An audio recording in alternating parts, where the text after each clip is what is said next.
4, 8, 12ஆம் பாவமும் மோட்சஸ்தான பலன்களும். இந்த லக்கணத்திலிருந்து 4ஆம் பாவம், 8ஆம் பாவம், 12ஆம் பாவம் இது என்னென்னு பார்த்தீங்க அப்படின்னா 4க்கு 8, 8க்கு 4க்கு 8ஆம் பாவம் 4ல் 5ன்னு வரும். 4க்கு 9ஆம் பாவம் 12ஆம் பாவம். இது மோட்ச திரிகோணம். 4, 8, 12ஆம் பாவங்கள் மோட்சஸ்தானம் அப்படின்னு நம்ம ஆரம்ப நிலையில் இருக்கும்பொழுது அதை நம்ம படிச்சிருப்போம்.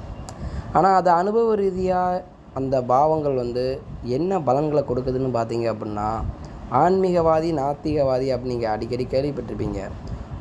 ஆன்மீகத்தின் மீது, அதாவது இறை வழிபாட்டின் மீது அதிகமான பற்றுதல் இருக்கணும் அப்படின்னு பார்த்தீங்க அப்படின்னா, அந்த 4, 8, 12ஆம் பாவங்கள் கெட்டு போகாமல் இருக்குதா, அவர் முழுக்க முழுக்க ஒரு ஆன்மீகவாதி மாதிரி இருப்பார். அதாவது நடக்கிற தசையும் நல்ல தசையாக நடக்குது அப்படின்னா அவர் ஆன்மீகவாதி தான். அதில் எந்த விதமான மாற்றமும் இல்லை. 4, 8, 12ஆம் பாவங்கள் கெட்டு போய் இருக்குது அப்படின்னா அவர் சாமி, இந்த மாதிரி இறை வழிபாடு இதன் மேல் நான் அதிக அளவும் சொல்கிறத விட அதன் மீது நம்பிக்கை இல்லாதவரா, அதான் சொல்கிறாங்களா, நாத்திகவாதின்னு சொல்லுவாங்களா, அப்படி தான் அந்த மனுஷர் இருப்பார்.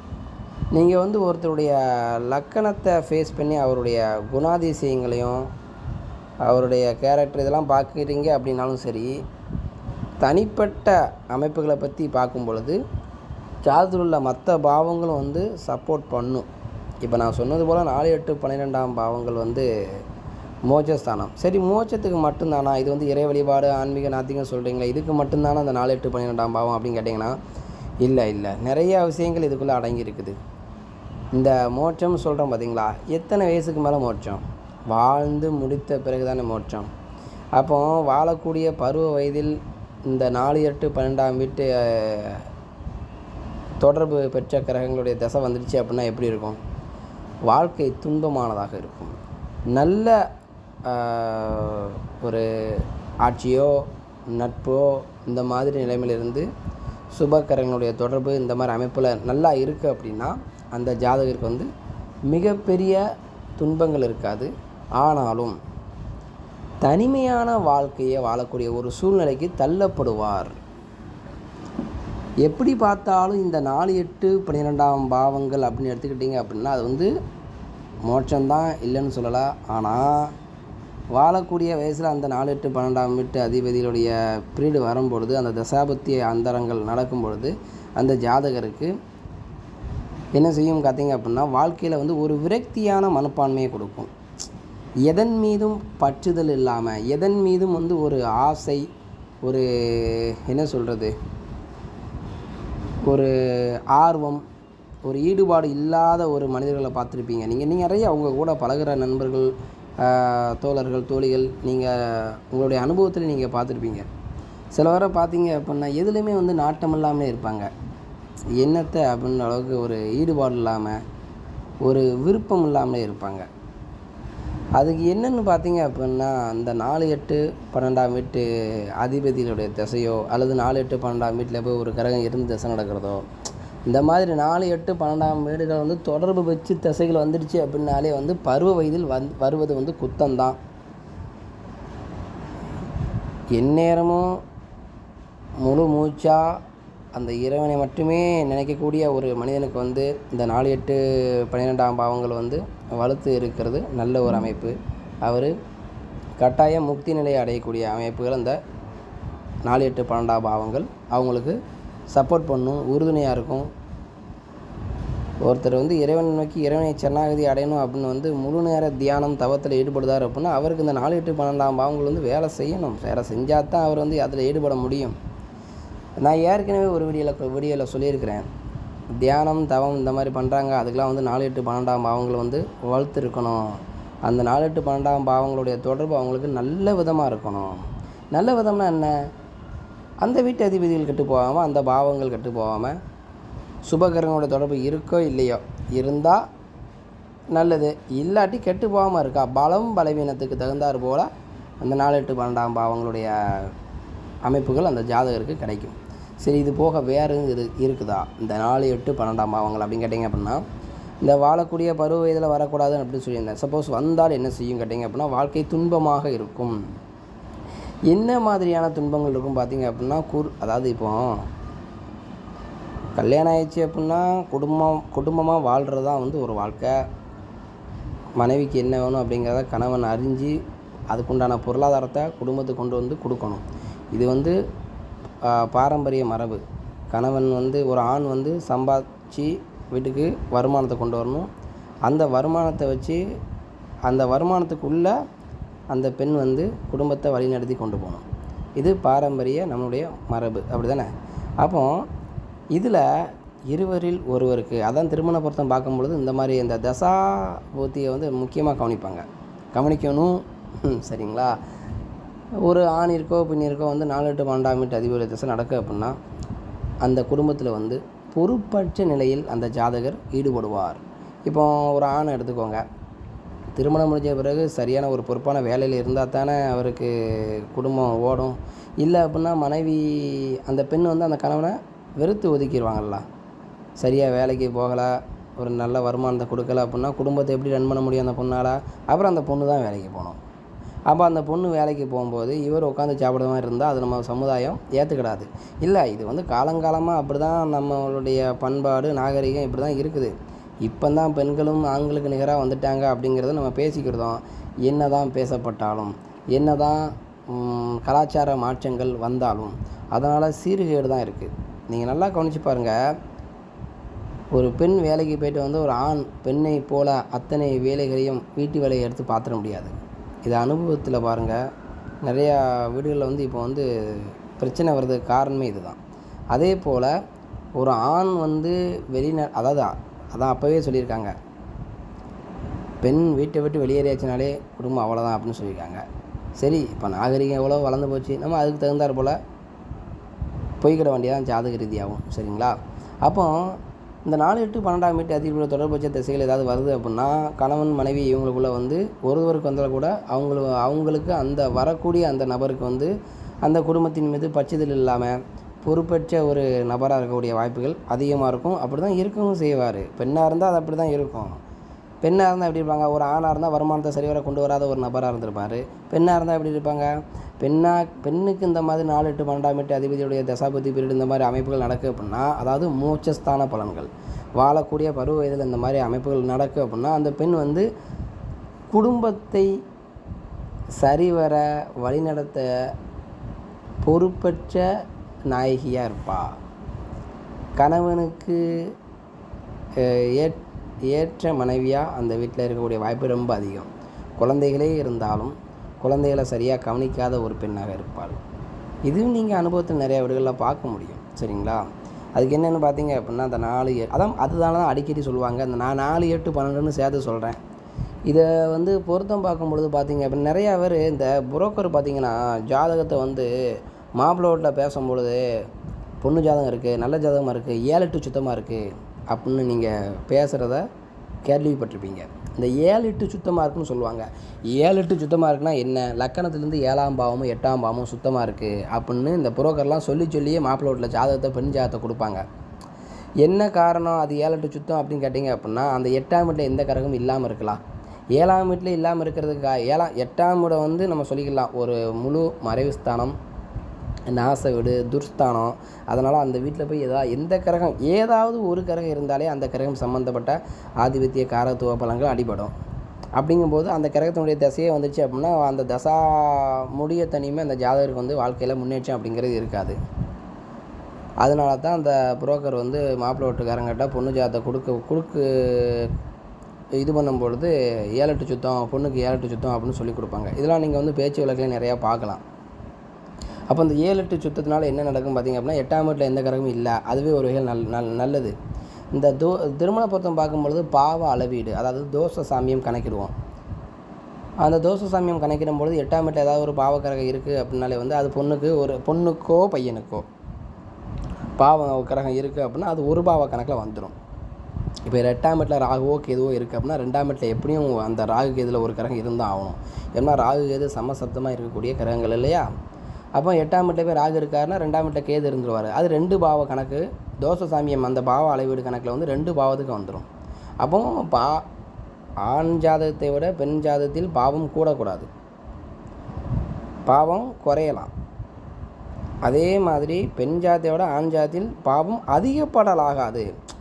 பாவம் அரை பாவம், ஏன் ஒரு பாவம் கூட ஓகேன்னு சொல்லிக்கலாம். ஒரு பாவத்துக்கு மேலே போகிறதெல்லாம் ஒரு சில ஜாதகத்தை நானே பார்த்து முடிச்சிருக்கேன் அப்படின்னா அதை நான் கூடுதல் கணிப்போடு பார்த்து முடிப்பேன். இதில் வேறு ஏதாவது ப்ளஸ் பாயிண்ட் இருக்கா, முடித்தா வாழ்க்கை ரெண்டுத்துக்கும் எப்படி ஓடும், குழந்த பாக்கியம் எப்படி இருக்குது, ரெண்டுத்துக்குள்ளே அண்டர்ஸ்டாண்டிங் எப்படி இருக்கும், இவங்களுடைய தாய் தகப்பனாருக்கு இந்த பொண்ணால் பிரச்சனை இருக்குமா, இல்லை அவருடைய அந்த பெண்ணோட தாய் தகப்பனாருக்கு மருமகனால் ஏதாவது பிரச்சனைகள் வருமா, இதெல்லாம் இவங்க திருமணம் முடித்த பிற்பாடு இவங்களுடைய புத்திர பிராப்தி எப்படி இருக்குது, அந்த அமைப்புகள்லாம் எடுத்து பார்த்து 2 பேருக்கும் ஆயுள் அமைப்பு எப்படி இருக்குது, நோய் நொடி இல்லாத வாழ்வு எவ்வளோ நாளைக்கு இருக்குது, இடையில பிரச்சனை வந்தாலும் அதை சமாளித்து போகக்கூடிய அமைப்புகள் இருக்குதா, எந்த மாதிரியான பிரச்சனைகள் வருது, பொருத்தம் பார்க்கும்பொழுது இத்தனையும் பார்த்து தான் செய்யணும். ஏன்னா இப்போ உள்ள ஜாதகத்துலலாம் பார்த்திங்க அப்படின்னா பொருத்தம் பார்க்கும்பொழுது அதையும் நான் வெளிப்படையாக சொல்லியிருந்தேன். இப்போ உள்ள ஜாதகங்கள்லாம் பார்த்திங்க அப்படின்னா ரொம்ப என்ன சொல்கிறது, நல்ல ஜாதகங்கள் ரொம்ப ரேராக தாங்க கிடைக்கிது.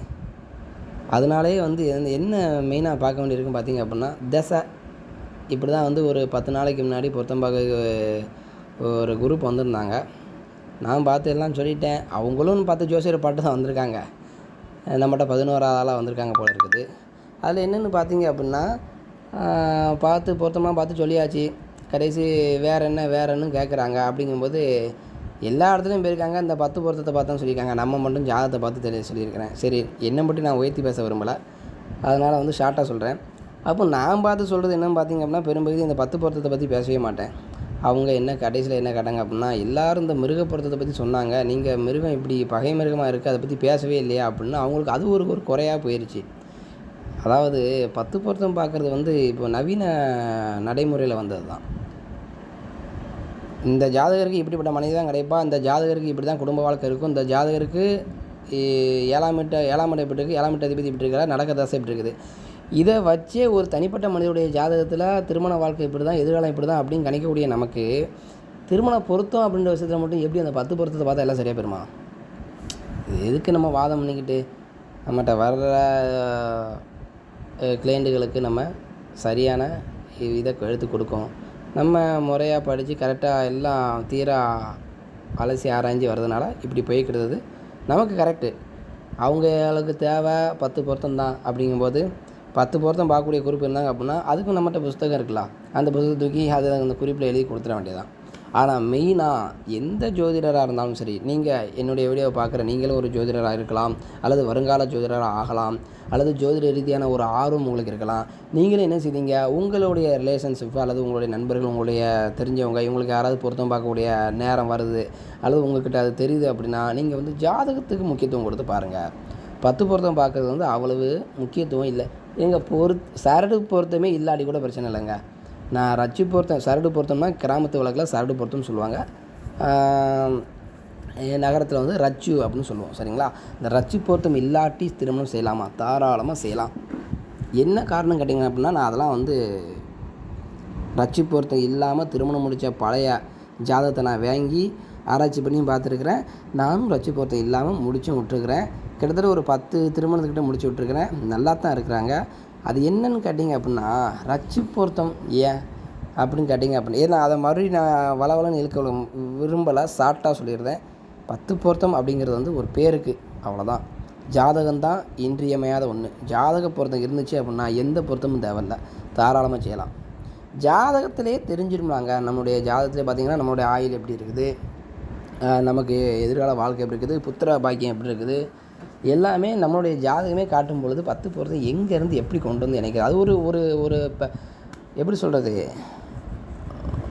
அந்த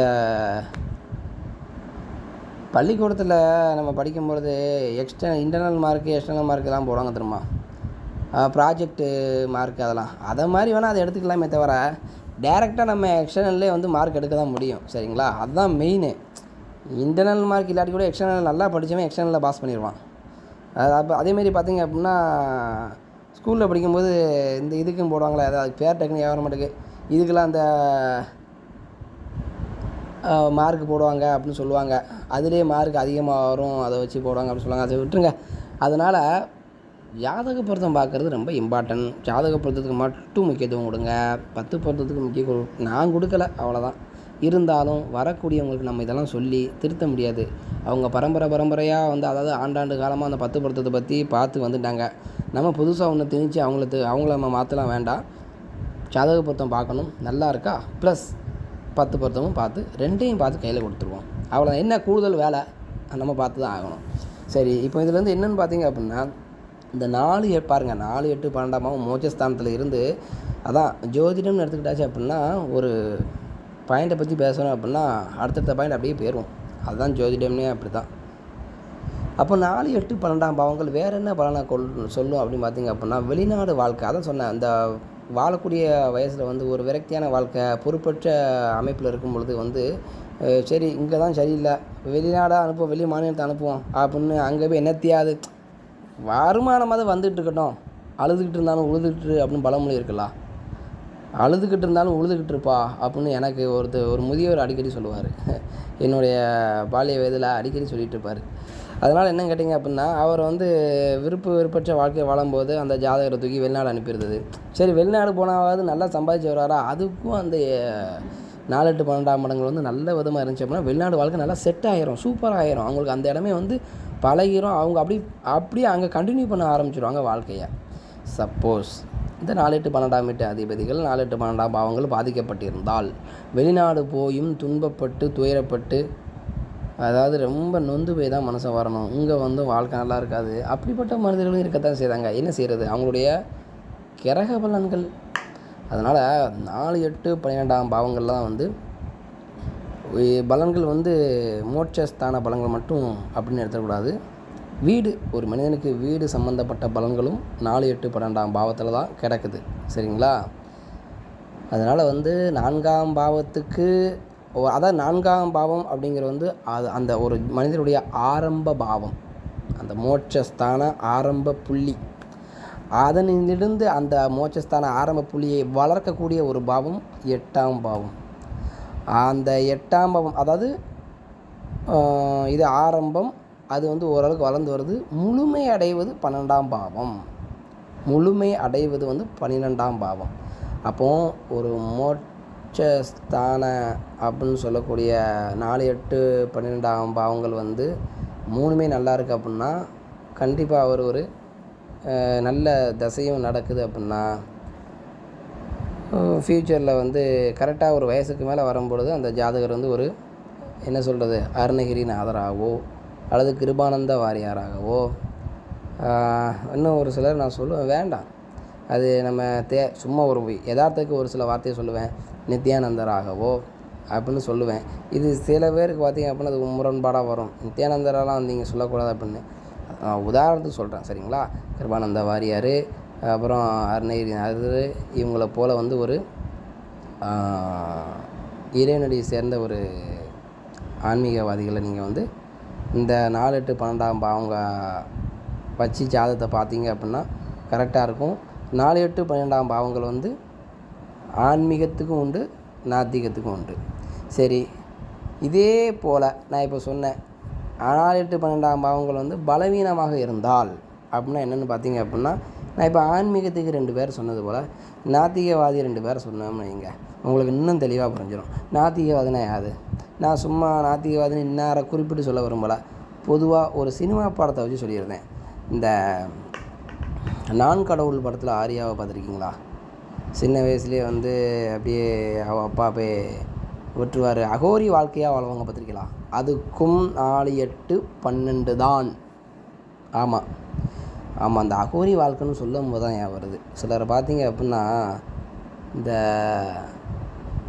போதைக்கு அடிமையாகி அந்த போதையிலே கிடந்து, போதையை தவிர அவங்களுக்கு வேறு எதுவுமே தெரியாது. அதுக்கும் 4 8 12 பாவங்கள் தான். போதைனா என்ன போதை? அதுக்கு நம்ம எந்த கிரகம் சம்மந்தப்படுதோ அதுக்கு தகுந்தாற் போல் போதையில் அவங்க ஈடுபட்டிருப்பாங்க.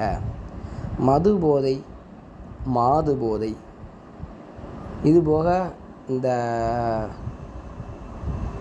நான் கடவுள் படத்தில் அவர் வந்து இந்த கஞ்சான்னு சொல்லுவாங்க.